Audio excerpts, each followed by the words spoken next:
BRS party నాయకురాలు MLC కవిత అక్రమ అరెస్టును ఖండిస్తూ సండ్ర వెంకటవేరి ఆదేశానుసారం సత్తుపల్లిలో బీజేపీ శ్రేణులు నిరసన తెలుపుతున్నారు. ప్రత్యర్థులు ప్రజాక్షేత్రంలో ఎదుర్కోలేని పిరికితనంగా తప్పుడు కేసులు పెట్టి పంజా విసురుతున్నారంటూ బీఆర్ఎస్ శ్రేణులు వ్యాఖ్యానించారు.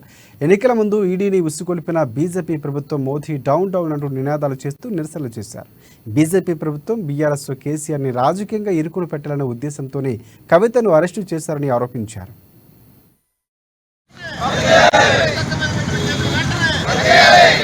5 గంటల 20 నిమిషాలకి కవిత అక్రమంగా అరెస్ట్ చేశారు.